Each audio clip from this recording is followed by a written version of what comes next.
नमस्कार प्यारे बच्चों, स्वागत है आपका आपके अपने YouTube channel fit for exam में। और आप सबकी प्रिपरेशन अच्छी चल रही है ऐसी मैं उम्मीद करता हूं। और हम लोग जो प्रिपरेशन कर रहे हैं वीडियो री एग्जाम की, जो कि 26 व 27 जून को होना है और डेट बहुत ही करीब आ रही है, समय बहुत कम है, तो इसलिए आप लोग बहुत ही अच्छी तरीके से जुट जाइए। आपको एक सीट पक्की करनी है, आपको एक सीट पक्की करनी है UP triple S C VDO की, जो 1953 मतलब 1953 वैकेंसी है, उसमें एक सीट आपको पक्की करनी है।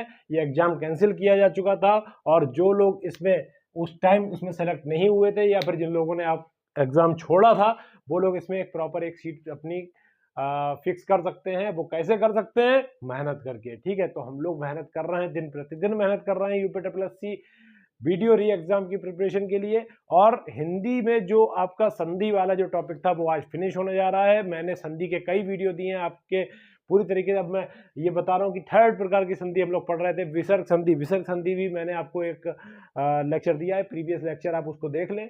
ठीक है, और ये लास्ट लेक्चर होगा विसर्ग संधि का। इसके बाद आपका संधि टॉपिक फिनिश हो जाएगा, देन हम लोग शुरू करेंगे समास। ठीक है, ऐसी 1 बाय 1 करके हम लोग सारे टॉपिक कवर कर देंगे और वीडियो री एग्जाम में हिंदी में तहलका मचा देंगे। ठीक है, आइए चलते हैं हम विसर्ग संधि का आखिरी पार्ट, मतलब संधि की आखिरी वीडियो। ठीक, लास्ट वीडियो है ये। इसमें थर्ड नियम देखिए, 2 नियम हम लोग पढ़ चुके थे, 2 नियम विसर्ग के पढ़ चुके थे विसर्ग संधि के। अब ये है थर्ड नियम। थर्ड नियम क्या कहता है? हम लोग ज्यादा समय बर्बाद ना करते हुए सीधे मूव करेंगे थर्ड नियम की ओर। विसर्ग संधि। विसर्ग संधि क्या होता है? देखिए, विसर्ग को रा में परिवर्तित कब करते हैं? विसर्ग जो है वो आपके रा में कैसे परिवर्तित हो जाते हैं, इसको हम लोगों को देखना है। तो नियम क्या कहता है? देखिए, नियम जानना इतना जरूरी नहीं होता है। जब आप प्रैक्टिस करते हैं, नंबर ऑफ क्वेश्चन जब लगा लेते हैं, तो आपके फिंगर टिप्स पे आ जाती हैं सारी चीजें। लेकिन तब भी हम लोग क्या नियम पहले देख लेते हैं। क्या? विसर्ग से पहले छोटा बड़ा, छोटा बड़ा क्या होता है? स्वर होता है। इसके अलावा कोई भी भिन्न स्वर आए, ठीक, जैसे अब देखिए क्या है, मैं आपको बताता हूं स्वर कौन कौन से होते हैं। स्वर आपको बताए मैंने पहले प्रीवियस वीडियो में क्लियर कर चुका हूं। छोटा, बड़ा, छोटी, बड़ी, छोटा ऊ, बड़ा ऊ, रिर, ए। ठीक, ये सारे जो हैं वो आपके क्या हैं?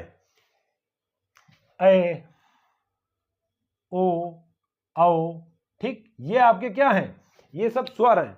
अब इसमें कहा गया है कि इस विसर्ग से पहले, मतलब विसर्ग से पहले छोटा आ, बड़ा आ, इसके अलावा कोई और स्वर आ जाए, मतलब ये सारे स्वर आ जाएं, तो विसर्ग किसमें कन्वर्ट हो जाता है? रा में कन्वर्ट हो जाता है, ऐसा नियम कह रहा है। ठीक, अब दूसरा नियम क्या है इसी में? विसर्ग के बाद किसी स्वर, कोई भी स्वर आए विसर्ग के बाद, ठीक है, किसी वर्ग का तीसरा चौथा वर्ड आए। ठीक है, तीसरा चौथा वर्ड से आप मतलब समझ रहे हैं?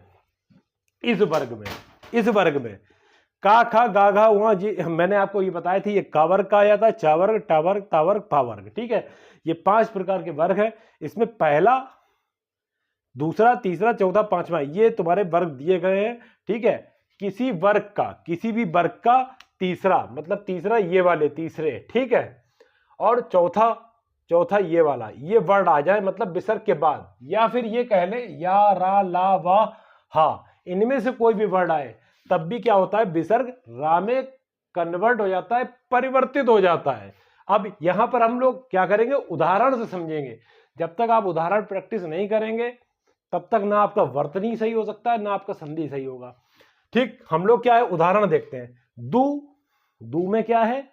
विसर्ग लगी हुई, 2 बिंदियां लगी हुई हैं। ठीक है, उपयोग, तो दू उपयोग। अब यहां पर ध्यान दीजिएगा, छोटा ऊ आया ना विसर्ग से पहले, दू, ऊ की मात्रा आ रही है, तो कोई भी स्वर आए, कोई भी भिन्न स्वर आए आ के अलावा, ठीक है, या फिर विसर्ग के बाद कोई भी स्वर आए, कोई भी स्वर आ सकता है, चाहे छोटा बड़ा हो, छोटी बड़ी, कुछ भी आ सकता है, तो ये विसर्ग है वो रा में कन्वर्ट हो जाता है, ऐसा ये नियम कह रहा है। अब इसका हम लोग उदाहरण देखते हैं, क्या बनेगा? दुरुपयोग। ठीक, दुरुपयोग, इसका क्या बन जाएगा? विसर्ग किस में कन्वर्ट हो जाएगा? दुरुपयोग, मतलब रा में कन्वर्ट हो जाएगा। ठीक है, ये चीज क्लियर हुई? दुरुपयोग, ठीक है, दुरुपयोग। ठीक, नि धन उपमा, इसको क्या कह सकते हैं? नि धन उपमा, खुद गैस करिए। निधन उपमा, वही चीज देखिए, निरूपमा, निरूपमा, देखिए क्या कह रहा हूं मैं, इसको ध्यान दीजिए। विसर्ग है, विसर्ग से पहले नी में, ना में छोटी ई की मात्रा है, ई की मात्रा है, उसके बाद उ आ रहा है, तो रा में विसर्ग है, रा में कन्वर्ट हो जाएगा निरूपमा। ये देखिए, ये रा है, ये सब कन्वर्ट हो रहा है। सेम अगर देखें नी धन भय, नी में आपका क्या है, विसर्ग आ रही है, तो इसको हम कह सकते हैं निर्भय, निर्भय, इस तरीके से रा बन रहा है, निर्भय, ठीक है, निर्भय, या फिर हम यो कह लें निर्भय। तो ऐसे ना लिख के हम लोग लिखेंगे क्या, निर्भय, ऊपर रा चढ़ाते हैं, ठीक है, लेकिन वो भी आधा रा का काम करता है, आधा रा, ठीक है। दु धन आशा, वही सेम उसी की तरह जो पहले वाला किया है, दु राशा, दुराशा, ठीक, दुराशा, ये चीज समझ में आई, रा आया, ठीक। नि धन उत्साह, नी की में विसर्ग लगी हुई है, और विसर्ग से पहले ना में छोटी ई की मात्रा है, मतलब कोई डिफरेंट स्वर आ रहा है, भिन्न प्रकार का स्वर आ रहा है आ और आ के अलावा, तो वह रा में कन्वर्ट हो जाएगा विसर्ग, निरुत्साह,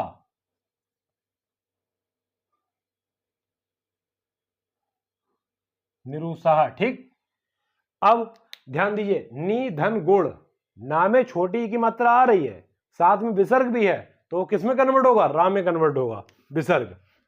इसको हम कह सकते हैं निर्गुण, निर्गुण, ठीक। वही मुख, वही मुख, आपने सुना होगा बहिर्मुख, तो नियम याद करने की जरूरत नहीं है, आप प्रैक्टिस करिए बस। बहिर्मुख इस तरह से लिखा जाएगा।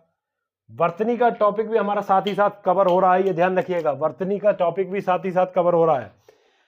पुनः प्लस जन्म, आपने पुनः जन्म, पुनर्जन्म के बारे में सुना है ना, पुनर्जन्म के बारे में सुना है, तो कैसे लिखा जाता है, आप खुद ही देखिए कैसे लिखा जाता है।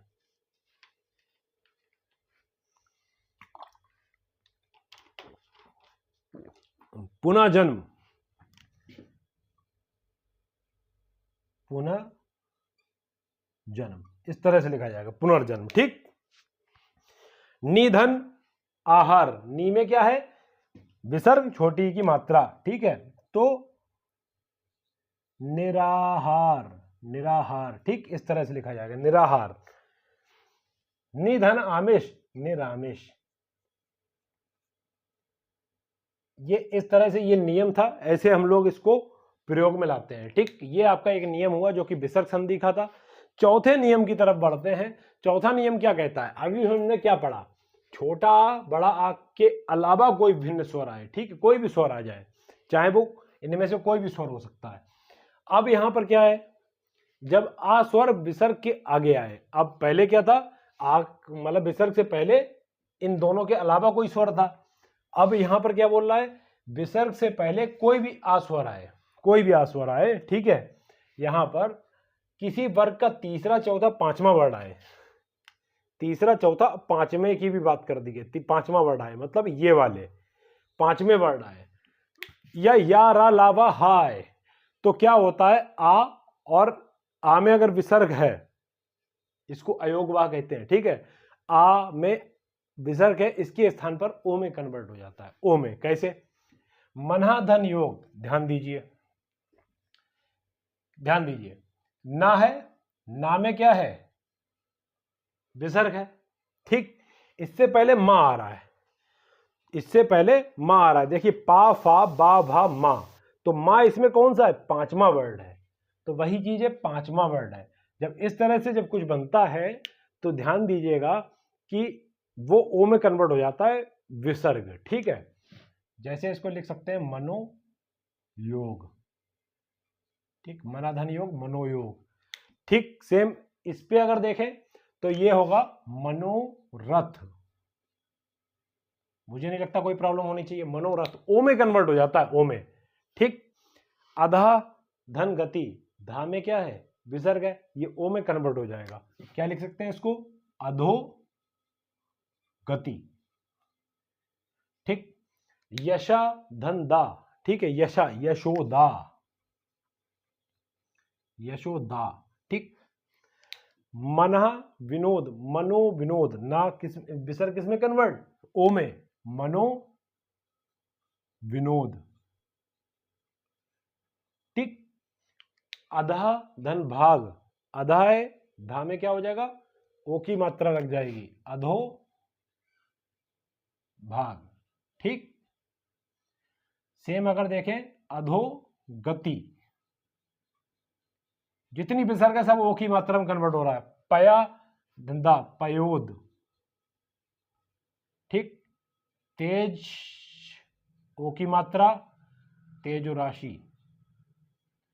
सेम मना धन बल, मनो बल। कोई प्रॉब्लम हुई? मुझे नहीं लगता कोई प्रॉब्लम हुई। बहुत अच्छे से हम लोगों ने ये नियम भी कंप्लीट किया। ठीक। अब पांचवें नियम जो कि विसर्ग संधि का है, विसर्ग का लोप, मतलब विसर्ग गायब हो जाना। ठीक। अगर पूर्व स्वर संधि है इसके, जैसे नी धन रोग, अगर विसर्ग के आगे रा व्यंजन आए, ध्यान दीजिएगा, विसर्ग है, विसर्ग के आगे क्या है, रा है, रा व्यंजन आए, रा, सब में देखिए रा है। ठीक। तो ह्रस्व स्वर होता है जो दीर्घ स्वर में बदल जाता है। अब ह्रस्व स्वर क्या होते हैं भैया?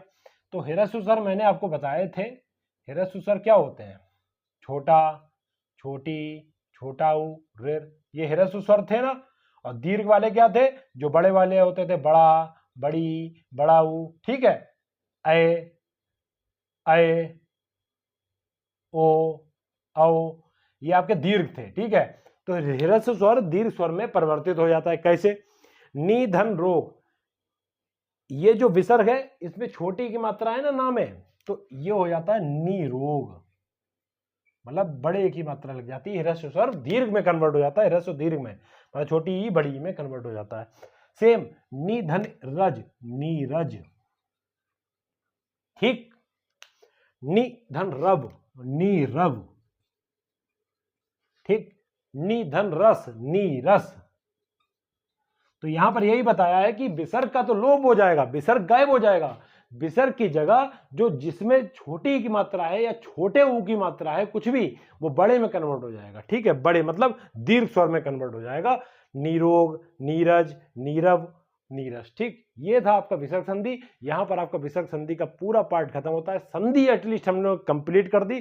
संधि बहुत बड़ा टॉपिक था, सारी संधि कंप्लीट कर दी। इसमें ये मान के चलिए आपके 4 क्वेश्चन आने हैं, 4 प्रश्न आने हैं, जो कि 8 अंक देके जाएंगे, क्योंकि वीडियो में एक क्वेश्चन है वो आपका 2 मार्क्स का है। और ध्यान रखिएगा इसमें नेगेटिव मार्किंग भी 1/2 की है, इसलिए कोशिश ये करिएगा गलत ज्यादा ना हो, इवन बिल्कुल ना हो। ठीक।